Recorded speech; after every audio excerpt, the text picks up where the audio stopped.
Cleveland.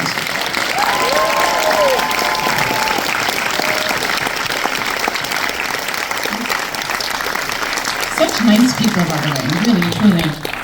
And Cillian Murphy.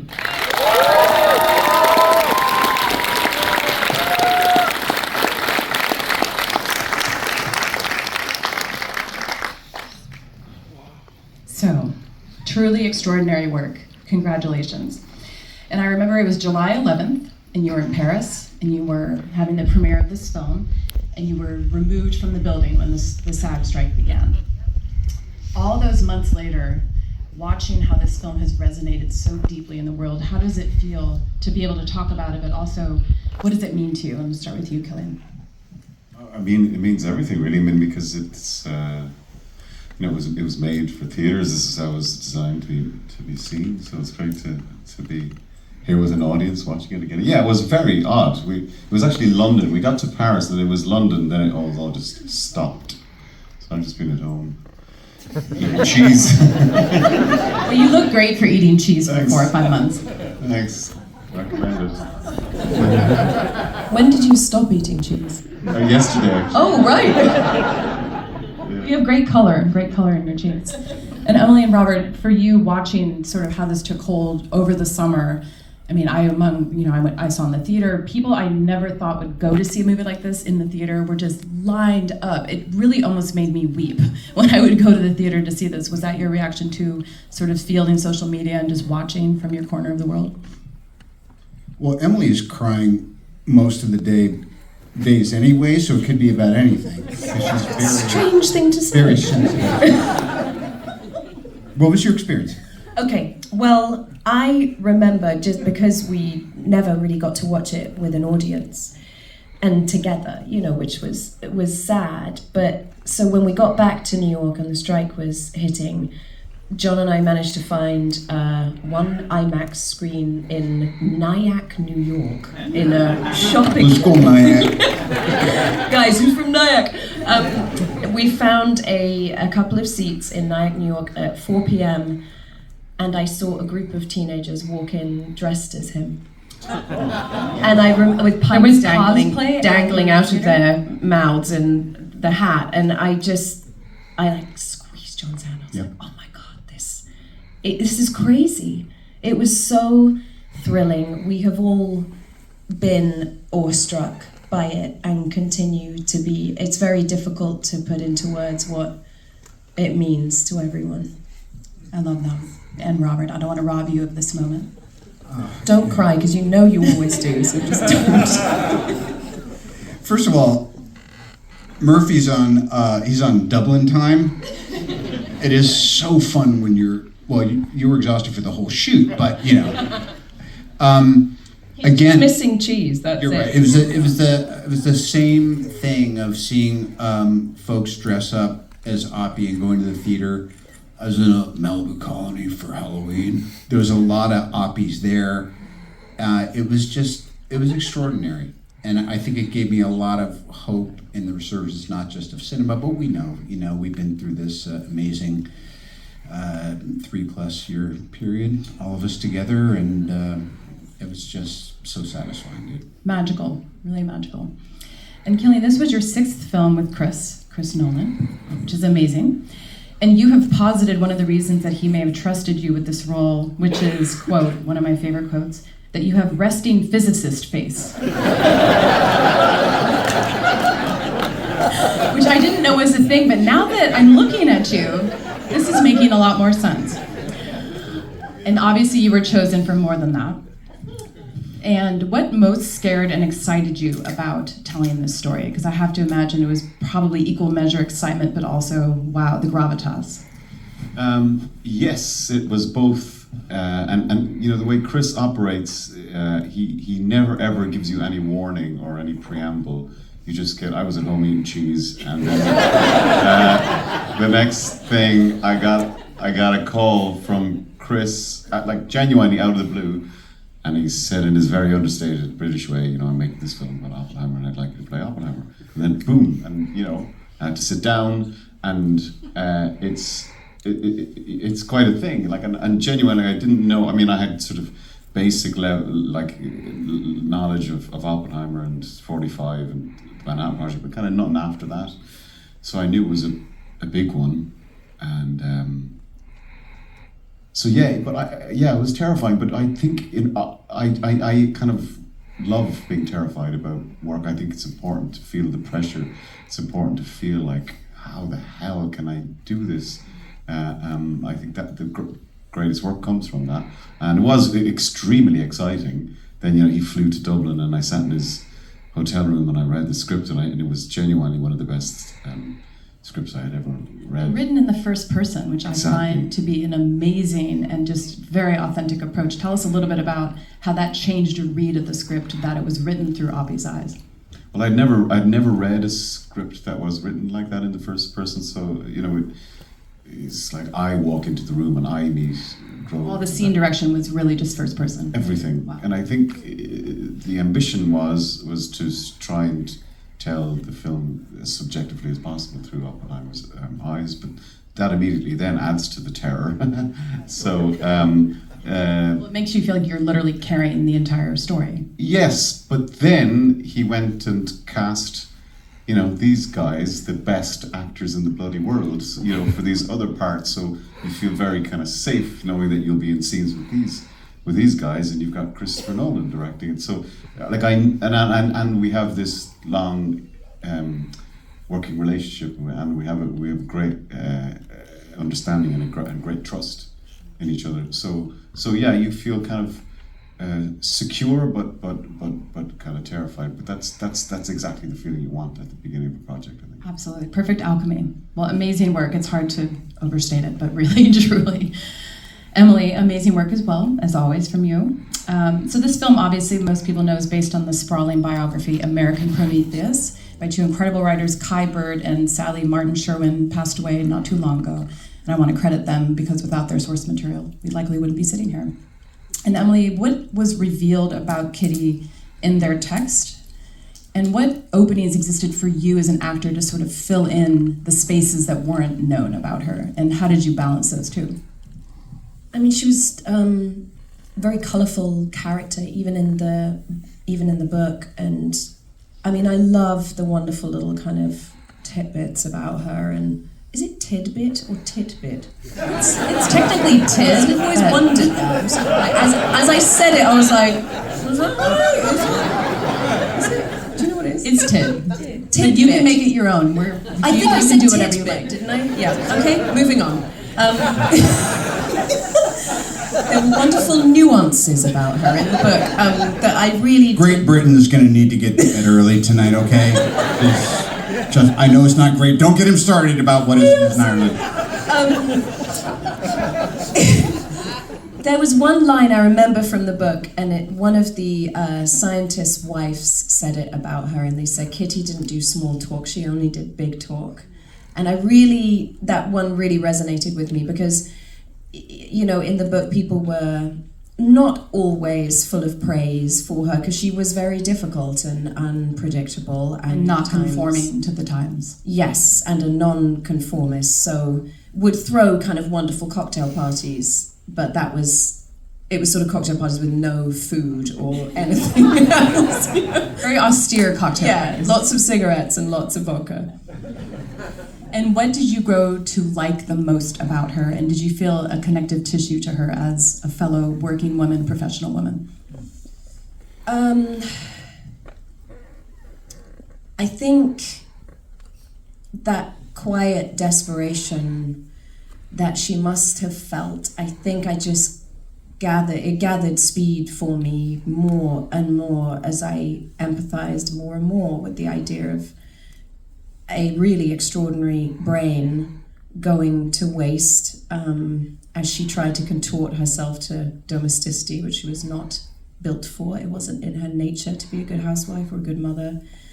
And yet it was so sort of shameful to be those things at that time. I think there was like a ferocity of, she just didn't care what anyone thought about her and was completely unfiltered, and I just fell in love with that more than anything. It's definitely something to admire. Yeah, for sure. Thank you so much. And Robert, you are a wise man. You say interesting things very often. So I know, it's amazing. Tidbit. And here's a tidbit that you said recently that I really like, which you said, this film is, quote, a meditation on where we go when we are unchecked, and that we are hardwired to accumulate power and deadly force as human beings, as scary as that is. A searingly sophisticated quote. I tried to find the one that made you sound the smartest. I like it. By the way, real quick, I want to thank Alex Berliner down here for letting me sleep one off in his back garden in 1991. Thanks, Alex. Love you, buddy. Oh my God. I have so many questions about that. So, Robert, we see and are seeing the effects every day of sort of unchecked powers of technology, and AI being sort of the most salient version of that, and it's affecting all of our lives. In what ways do you see Strauss, saying his name correctly, making sure to say that, as both a hero within these scenes, but ultimately as a villain, which sadly is now how he is viewed through history?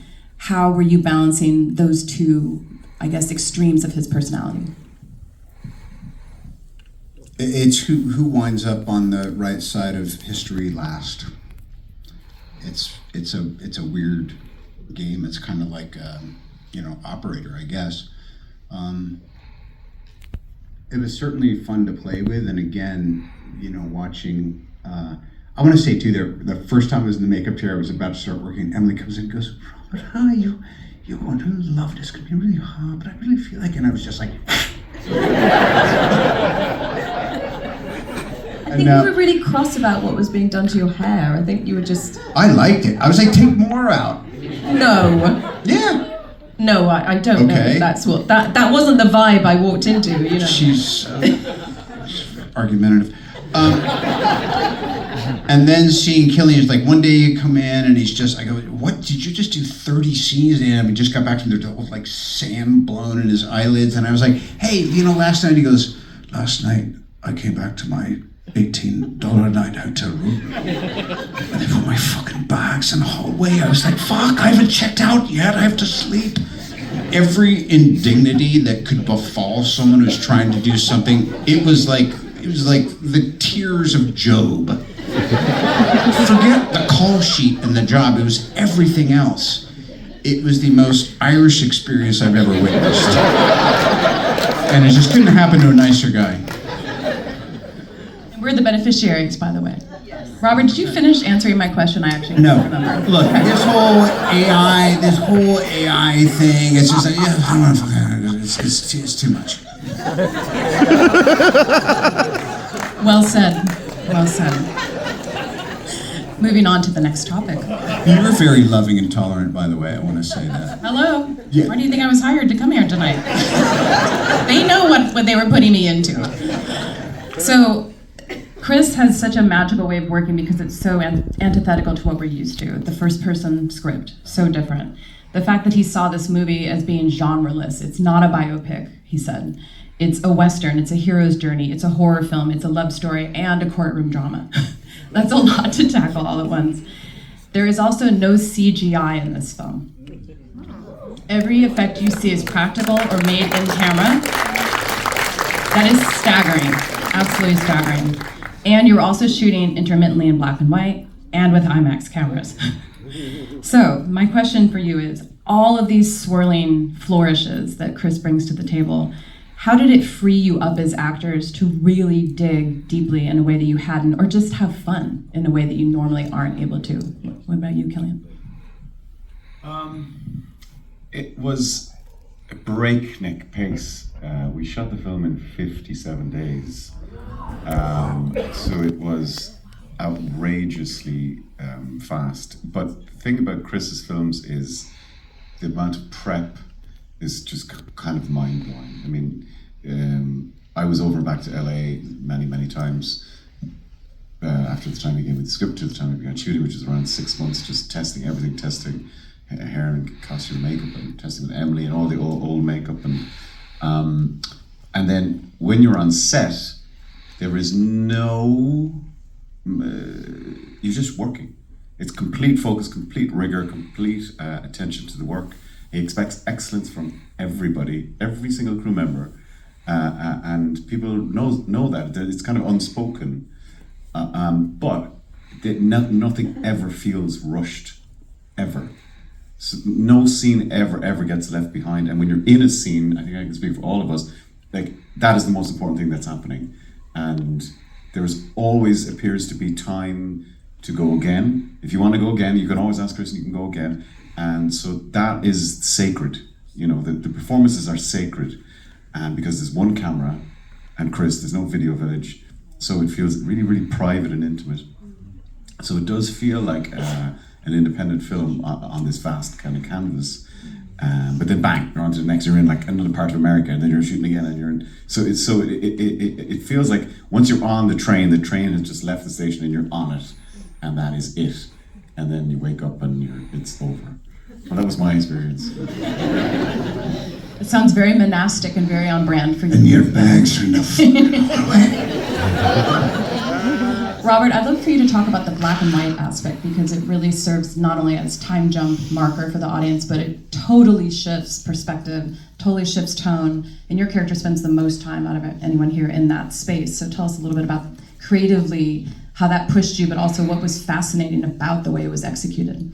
I went into Chris's extremely Spartan office at Universal, and there was a picture of Cillian that was kind of one of the first released with a hat, and then I was like, wow, dude, like, all right, he's clearly arrived, character, I better find one. And then by the time Chris put I think it was a 70 mil test print on the wall, and then I was there, and then Sister Bear, and then it was kind of like the story was happening because he was demonstrating it's going to look like this and feel like this, and go, wow, you know, it's not just the black and white or the size of the camera, it's also stuff where like sometimes you're like, all right, well, let's just do one more. Nilo, let's get the IMAX out, and this thing goes,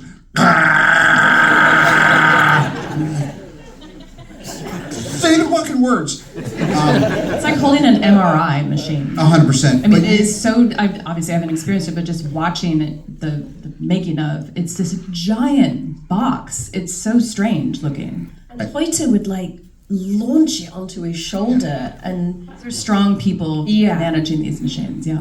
But again, I mean, you just feel, I felt like I traveled back in time and made a film with, you name any of the great filmmakers from the 30s until the 50s or 60s when black and white started going on. It really did feel like that, you know? It was incredible. Another fun fact about this movie, there are 79 speaking roles in this film. Yes, isn't that amazing? And I have to imagine it's probably the only film that has a WhatsApp thread called Oppenhomies. I'm just guessing, I don't know this for a fact, but finding this out made me laugh and made me smile. But Emily, I was wondering if you can, I think I got a taste of it earlier about who's bringing levity to the set, but tell me a little bit about balancing the dark maudlin themes, but also having fun, and how are you sort of taking care of yourself? How are you not getting overly mired in the heaviness of this material, because that is very easily done. I mean, I do think it was easier for Brother Bear over here than I to just like pop in and out. I think it was a Herculean effort for Cillian every day, but we had fun. We really did, and like Cillian and I did Quiet Place 2 together, so we kind of we go back a bit, you know. So it was just wonderful, and we did have a laugh when he wasn't in his monastic cell having a bath and taking melatonin and going to bed. But it was there, and Chris actually, even though it's a very focused set and it's private and it's intimate, it's all those things, and Chris is this incredibly authoritative guy that I think people are a bit scared of. He has an amazing authority, but also warmth. He's so very warm, interesting and combination. He's funny, loves a gossip, loves it. Like anytime you can share something about someone you've worked with, he's like, "Who? Tell me," you know. I knew he had one flaw. He couldn't be totally perfect. He's so accessible, actually, and so yes, there will always be scenes that beat the crap out of you a bit and you're tired after them, but it was a very joyful experience for me doing it. I love that, which is why you're doing the work, hopefully. And my last question is for each of you. How have these roles, this film, and also working with Chris, changed the way you see your abilities as an artist? Has he opened up something in you where you think, oh, I can tell hard stories. I can dig into this sort of unknowable character. I can play like Robert's role. That's a very difficult role to not only dig into and understand the context of that time, but to make him human and make us relate. So tell me about your experience and how you feel like you're changed from this. I'll kick it off. We're all here with our peers. And I think the interesting thing that's happened afterwards, yes, we had this transformative experience. Yes, Chris was at the helm. Yes, Cillian hosted it and carried it, but the rest of us all watched that interplay and came in and filled in all the color by numbers of it, and it's been transformed. Literally changed my life. My life probably needed a little changing, but it's those things where you have these moments where you go, oh yeah, I can aspire to that. It's not to replicate that, but it's to find that part of myself that would do something really difficult and unlikely to connect, but it's why we do this, you know. And there's an element of trust too, that Chris saw in you, Robert can do this. I know you can do it, and that must feel good. There's nothing worse than someone trusting you. It's a great problem to have. It's a great problem to have. And I'll just say that the paternal thing about him really is that he's like, you know, all of us feel sometimes that every director is a mother or father or they, whatever, and it often feels like a twisted father, and he is a good father. And I think that is really the main takeaway is when we're surrounded by the proper disposition and the people who have the final say, then we can do things even that we don't expect we could do. And we can do things that are incredibly difficult. We can have great pride in them, and the truth is we change through that. And then we bring back to our peers, you know, the opportunity to keep moving this medium forward. I also have to give credit to Chris. Hold for applause. Robert, this you one, get it. Alex, you You'll can't get your see him applause. We're clapping. almost done. But I have to say, Chris has the most incredible group of women he works with, not only his wife and real-life partner, Emma Thomas, producer. There are so many craftspeople on this film who are women, and I'm not saying that's super rare, but the level of the women who have worked on this film, production designer, I mean, it's really staggering, and I have to say that changes the tone of the set, 100%. So I have to just say, hire more women for these jobs. It's just the right thing to do, and it makes everything better. So Emily, back to the original question, how has this experience opened up in you a desire to do something different, maybe aim for different parts, do different work? I mean, I'm not sure I can, you know, top this. That absolutely. No, I'm not. I really don't. I agree with the safety net that someone like Chris offers you, because often, as you guys know, if you're on a project and you might have a leader who has their egos involved, there's a different agenda, there's a lack of collaborative spirit, and I think all of that tightens people up, and you don't have the wings of freedom. You don't have somebody catching you, you know. And I think if you feel that catch, and it's as robust as it is on a set with Chris Nolan, I did feel everyone had that ability to take flight, and because you have no concerns. They're gone, and it's just, and he's so curious as to what you might bring. He's a huge fan of what you do. You can tell. Fan. He's mystified by it. Yeah, and he would, because he doesn't have a monitor, so he would often stand by the enormous IMAX camera, or, you know, and he'd just watch you, and he'd watch your face and watch you in the scene, and he's a big guy, Chris, but you kind of don't notice him anymore. But I always found it like really moving that he did that. It was cool. And you, sir, close us out. Well, it's hard for me to really try and put it into words. You know, completely mind-blowing, life-changing experience. But it kind of has been working with Chris from the beginning. You know, it's taught me so much working with him, and primarily, it's all about the work. It's just the work. It really is. That's all he thinks He about. says he's a craftsman. Well, And he you can is. really tell that by watching his work. He doesn't see himself as a Hollywood guy, but even a filmmaker, he's a craftsman. 100%. And I think that shows in every frame of this movie specifically. It really does, and you know what I always loved about him is that he presupposes this level of intelligence in the audience always, and he's not afraid That's to rare. push it, and he never panders to an audience, never talks down to an audience, and that is so refreshing, and it's been proven with this movie, you know. And then I will say on this particular experience for me, it was to work with the level of actors that I worked with on this film every day was like some sort of setup or like some joke. There we go. All right, it was Ken Branagh, Gary Oldman, Robert Downey Jr., Emily Watson. It was. Like every day you didn't know who was going to walk I, through the door. I was, you know, I was so tired. I probably wouldn't check the call sheet, and then I'd wake up and go, "Fuck." And it would You were pretty much in every frame and everything. Yeah. So it was, but then and these guys just came in and they were incredible, and the preparation that they had put into the whatever size part it was, and the focus, and it was just, you know, you come away buzzing after that. So I'll never experience that again for sure. Oppenheimer 2? No? No talks of a sequel? Too soon? Well, firstly, I want to thank all of you for being here. We're so glad to see actors again. We missed you.